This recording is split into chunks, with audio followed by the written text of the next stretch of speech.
problem that I see in our communities, I service about 400 elders in those 9 tribes, and we got 0 diagnosis of dementia or Alzheimer's. Nobody that we know of here in like northern Nevada that is really diagnosed with dementia, and it's concerning because the symptoms and the signs are there. People are afraid to talk about these issues in their communities. On certain things, especially with dementia, because it's such a taboo in the tribal communities. My elders,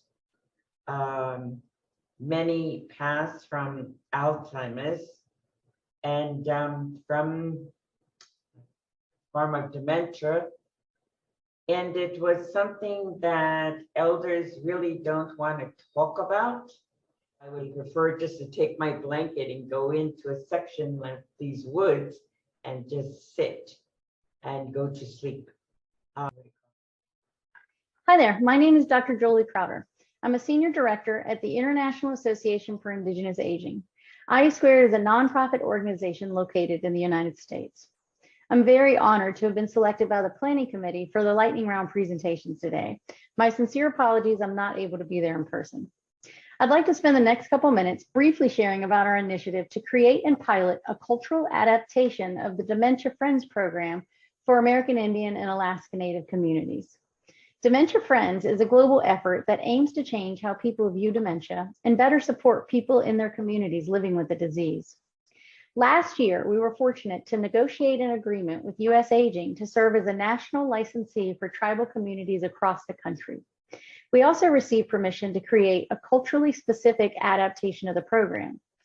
Working with our partners at the University of Nevada, Reno, using community-based participatory approaches, we convened a work group of American Indian and Alaska Native representatives and tribal allies.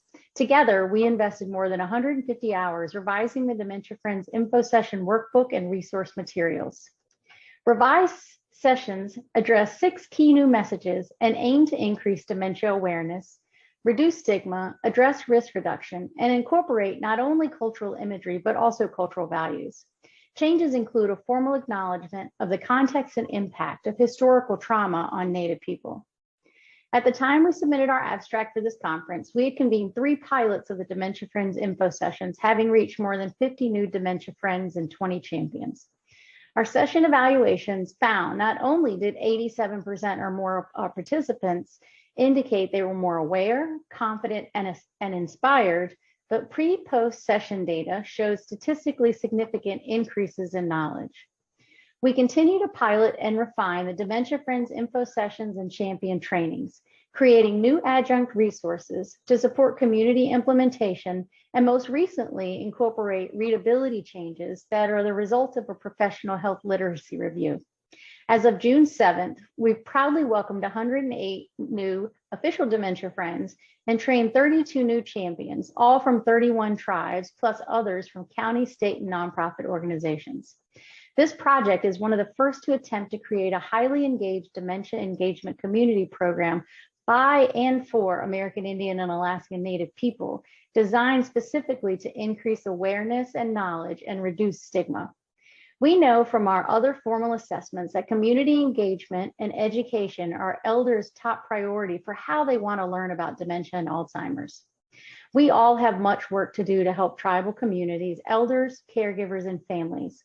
We need more research, more culturally tailored programs, and more funding is desperately needed for services and supports. We believe Dementia Friends hold promise as one means for moving these communities forward.